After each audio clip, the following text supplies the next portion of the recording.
Hello दोस्तों, एक job में आपका पुनः स्वागत है। जय हिंद। और मैं शिवम सिंह आपके बीच एक टॉपिक फिर से लेके आया हूँ, जलवायु परिवर्तन प्रदर्शन सूचकांक 2022। आइए इसके बारे में जानते हैं। ये सूचकांक है, जैसा कि आपको हेडिंग से ही पता हो गया होगा। और इसमें जो है कैसे ये सूचकांक प्रदान किया जाता है, कौन कौन संस्था जो है इस सूचकांक को बनाती है। तो इसको शॉर्ट में CCPI कहते हैं, क्लाइमेट चेंज परफॉर्मेंस इंडेक्स। तो जलवायु परिवर्तन प्रदर्शन सूचकांक 2022, इसको जो है क्यों ये किया जाता है, क्योंकि अंतर्राष्ट्रीय स्तर पर जो जलवायु परिवर्तन जो देश नीतियां अपना रहे हैं उनको जो है उसमें जो है प्रदर्शन या उसमें सुधार के लिए और उसमें पारदर्शिता ला सकें, इसलिए जो है ये जो है इंडेक्स लाया जाता है। कौन कौन लाता है ये इंडेक्स? तो 3 संस्थाएं हैं। एक तो न्यू क्लाइमेट इंस्टीट्यूट है, दूसरी जर्मन वॉच है और तीसरी जो है क्लाइमेट एक्शन नेटवर्क है। 3 है, न्यू क्लाइमेट इंस्टीट्यूट है, जर्मन वॉच है, क्लाइमेट एक्शन नेटवर्क। 3 जो है ये संस्थाएं हैं, इसको आप नोट डाउन कर लेना रिवाइज करके वीडियो। 3 संस्थाएं जो ये जलवायु परिवर्तन प्रदर्शन सूचकांक जारी करते हैं। अब बात करेंगे, सबसे पहले आपको बता दें इसमें जो है सबसे पहले आपको ये जानना होता है पहली रैंक किसकी है। तो जलवायु परिवर्तन प्रदर्शन सूचकांक 2022 में पहली रैंक, दूसरी रैंक, तीसरी रैंक किसी को नहीं मिली।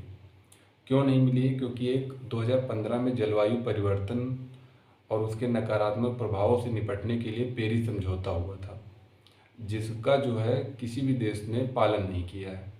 तो जलवायु परिवर्तन से निपटने के लिए किसी भी देश ने उसका अनुपालन नहीं किया, इसलिए जो है पहला, दूसरा, तीसरा स्थान के लायक जो है कोई देश नहीं बन सका। इसलिए पहला, दूसरा, तीसरा स्थान किसी को नहीं दिया गया, बल्कि डायरेक्ट चौथा स्थान दिया गया। किसको? डेनमार्क को दिया गया। अब बात करते हैं पहला, तो मान लीजिए पहले की जगह चौथा हो गया डेनमार्क। फिर अब बात आती है भारत की रैंक कितनी थी। भारत की रैंक 2020 में 19 थी, 20 में जो है रैंक भारत की 9 थी, 21 में जो है 10 है और इस बार भी जो है भारत की रैंक 10 है। अच्छा, इसमें कितने देश शामिल होते हैं? तो इसमें 60 देश प्लस EU। EU मतलब यूरोपियन संघ। अब यूरोपियन संघ में कितने देश होते हैं? तो ये जो है यूरोपियन संघ में लगभग 27 देश हैं। तो 27 और 60 लगभग 87 देश हैं। 87 देशों की ये लिस्ट बनती है। इसमें जो है पहला स्थान, दूसरा स्थान, तीसरा दिया नहीं गया, डायरेक्ट चौथा स्थान दिया गया डेनमार्क को, 10वां स्थान प्राप्त हुआ है भारत को और सबसे अंतिम स्थान प्राप्त हुआ है कजाकिस्तान को। ठीक, इतनी बात तो ये हो गई। अब इसमें 4 श्रेणियां होती हैं जिनको देखा जाता है इस स्तर पे देश कार्य कर रहे हैं या नहीं। पहला है ग्रीन हाउस गैसों का उत्सर्जन। अब आप सोच रहे हो ग्रीन हाउस गैस है, तो ये भी क्वेश्चन बहुत आता है, ये आप याद कर लीजिए। ग्रीन हाउस गैसें जो है कौन कौन सी होती हैं, ऑप्शन में आता है कौन सी नहीं है। तो carbon dioxide, nitrous oxide, methane और क्लोरोफ्लोरोकार्बन और ओजोन और जो है वाष्प, ये जो है ग्रीन हाउस गैसें हैं। तो इनका उत्सर्जन कौन देश कम कर रहा है ये इसमें देखा जाता है।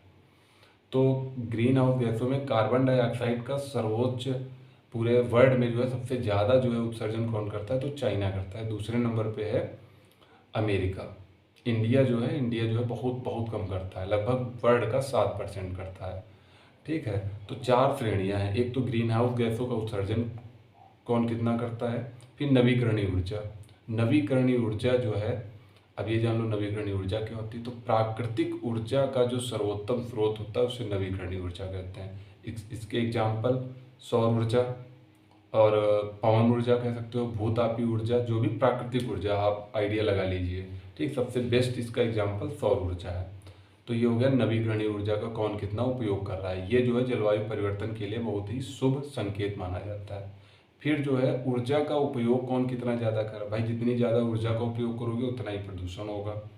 फिर चौथा है पर्यावरण और जलवायु पे जो नीतियाँ बनाते हैं दो देश, वो किस प्रकार की नीतियाँ बना रहे हैं और कितनी कारगर नीतियाँ हो रही हैं। ठीक, इसके बाद जो है इसमें 2-3 रैंकें और दी गई हैं कि ग्रीन हाउस गैस में कौन देश सबसे ज़्यादा, किसकी सर्वोत्तम रैंक है, तो वो आपके लिए इम्पोर्टेंट है नहीं। इसमें बेसिकली यही चीज़ें थी जो मैंने आपको बता दी। पहली चीज़, जलवायु परिवर्तन प्रदर्शन सूचकांक का यह जो है 17वां संस्करण है। 2005 से ये जारी होता है, तो अभी तक जो है 17 बार ये 17वां संस्करण इसका निकला है। क्यों जारी किया जाता है? अंतर्राष्ट्रीय स्तर पर जलवायु परिवर्तन जो प्रदर्शन होते हैं उनमें जो है पारदर्शिता आ सके, उनमें जो है और अच्छे से लोग जो है या देश जो है नीतियाँ लागू हो सके। क्योंकि इस समय जो है हमारे पूरे वर्ल्ड का जो सबसे बड़ा चैलेंजिंग टास्क है वो है जलवायु परिवर्तन, बहुत तेज़ी से हो रहा है।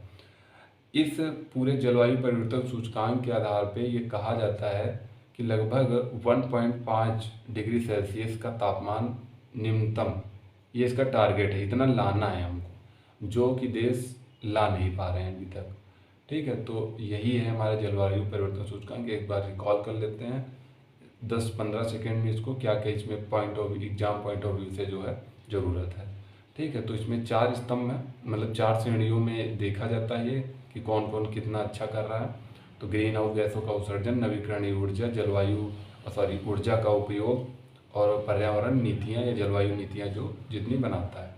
कौन कौन संस्था इसको जारी करती हैं मिलके? तो new climate institute, German watch और जो है क्लाइमेट एक्शन नेटवर्क, 3 संस्थाएं मिलकर जो है इसको जारी करती हैं। ठीक, पहले स्थान पे, दूसरे स्थान पे, तीसरे स्थान पे कोई रहा नहीं, चौथे स्थान पर डेनमार्क है, 10वें स्थान पे भारत है और सबसे अंतिम स्थान जो है कजाकिस्तान का है। ठीक, अब इसमें श्रेणियाँ दी गई हैं कि ब्रिक्स देशों में कौन सा स्थान किसका, वो हमको लगता है कि इम्पोर्टेंट नहीं है वनडे एग्जाम्स के लिए, ये आपके लिए ज़्यादा इम्पोर्टेंट है। तो और आगे इसमें जो है ये भी दिया गया, कार्बन डाइऑक्साइड का सबसे ज़्यादा उत्सर्जक देश जो है वो चाइना है, दूसरे नंबर पे अमेरिका है। तो आई थिंक ये आपको समझ में आया होगा। और जय हिंद।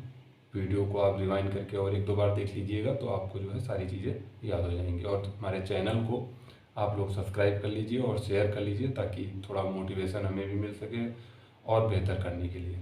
जय हिंद।